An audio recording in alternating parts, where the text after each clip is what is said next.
आदरणीय सभापति जी,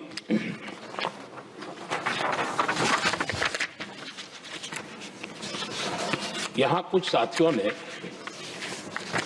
इम्प्लीमेंटेशन के संबंध में शिकायतों का भाषण काफी किए। शायद वो तय करके आए थे कि ऐसा ऐसा बोलना है, तो इस वक्त उनका ऐलान दिखता था, बाकी में तो नहीं दिखता है। आदरणीय सभापति, जब ये इम्प्लीमेंटेशन को लेकर के इतनी बड़ी बड़ी बातें करते हैं, मैं एक जरा किस्सा सुनाता हूं। मैं किसी का भला बुरा कहने के लिए नहीं कर रहा हूं, मैं सिर्फ हकीकतें रख रहा हूं। परेशानी जिनको होगी उनको होगी, लेकिन तथ्य तो तथ्य ही होते हैं। हमारे देश के एक नेता हिमाचल प्रदेश के दौरे पर गए थे और वहां से आने के बाद उन्होंने खुद ने ये घटना कहीं सुनाई, रिकॉर्ड पर उपलब्ध है। उसमें उन्होंने कहा,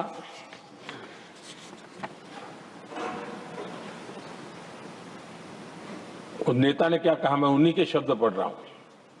काफी लंबे समय तक मुझे योजना आयोग से संघर्ष करना पड़ा, क्योंकि वे पहाड़ी क्षेत्रों के लिए अलग योजनाएं बनाने को तैयार ही नहीं थे।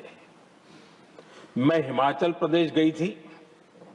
जब मैं वापस आई तो मैंने योजना आयोग में कहा कि हमारे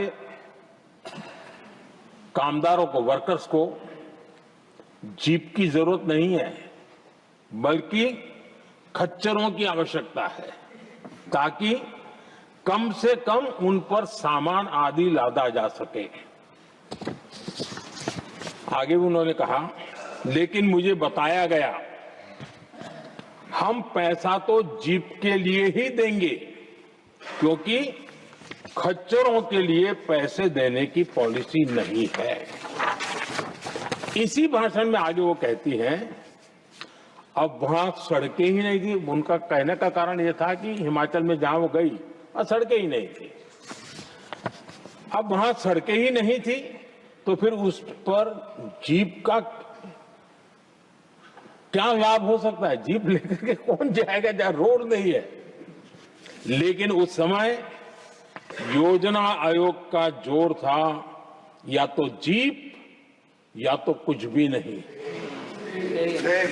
आदरणीय सभापति जी, ये भाषण किसी और का नहीं, ये कांग्रेस के वरिष्ठ नेता और तत्कालीन प्रधानमंत्री इंदिरा गांधी का भाषण है।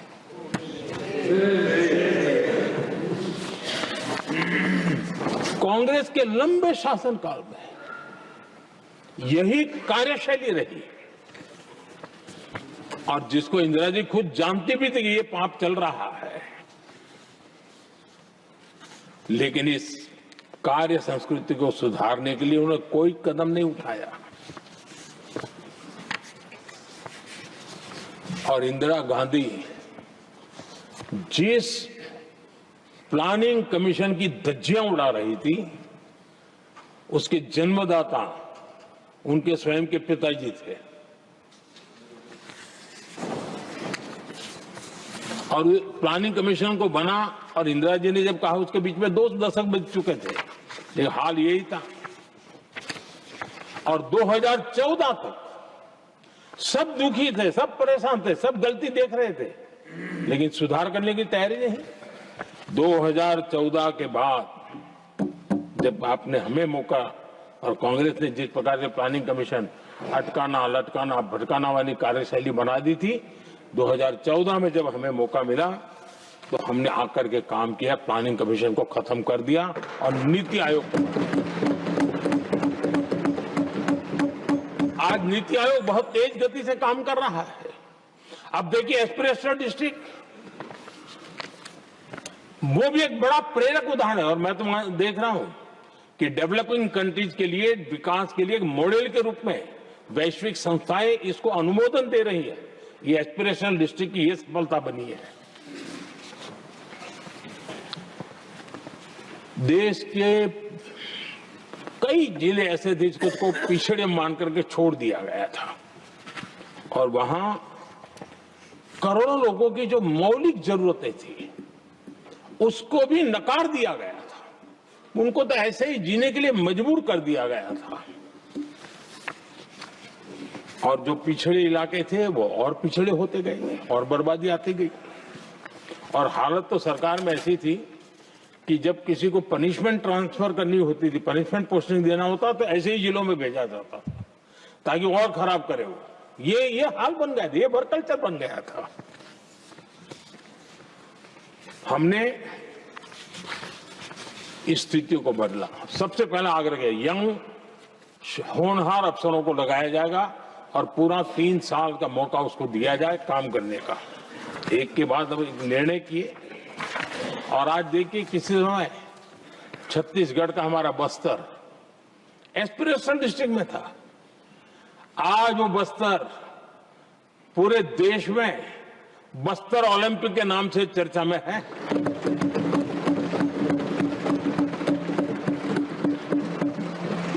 आज विकास की धारा बस्तर के गांव-गांव पहुंच रही है। अभी कुछ गांवों में पहली बार बस देखी, पूरे गांव ने उत्सव मनाया बस्तर में। ये परिस्थितियां छोड़ करके गए हुए हैं लोग और यहां पर पता नहीं किस प्रकार से देश को कहां ले जाना चाहते हैं लोग। आदरणीय सभापति जी, इंप्लीमेंटेशन क्या होता है, ये एस्पिरेशनल डिस्ट्रिक्ट एक बहुत बड़ा शानदार उदाहरण है। ऐसे तो सैकड़ों उदाहरण हैं, लेकिन मैं कहने के लिए इसको उल्लेख कर रहा हूं।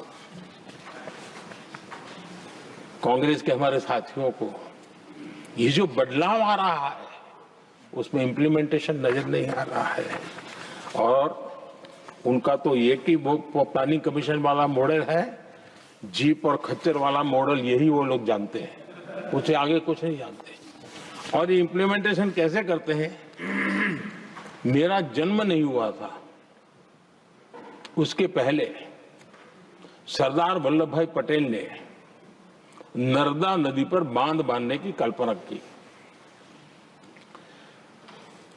विषय तो पक्का हो गया, सरदार साहब नहीं रहे, खैर नेहरू जी ने शिलान्यास किया। अब इंप्लीमेंटेशन देखिए इनको।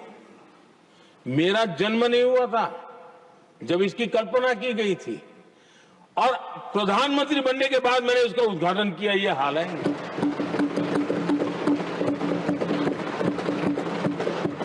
और उनका इंप्लीमेंटेशन देखिए, मुझे मुख्यमंत्री रहते हुए 3 दिन अनशन पर बैठना पड़ा था नर्मदा सरदार सरोवर डैम के लिए, मेरे राज्य के किसानों के लिए। मैंने अपने आप को दांव पर लगा दिया था, तब जाकर के भारत सरकार को झुकना पड़ा और तब जाकर के सरदार सरोवर डैम के कंस्ट्रक्शन को गति मिली और यहां मैं पहुंचा तब मुझे उसका उद्घाटन करने का सौभाग्य मिला। और आज कच्छ तक हावड़ा बीएसएफ के लोग जहां बैठते हैं वहां तक नर्मदा का शुद्ध पानी पीने के लिए पहुंच रहा है।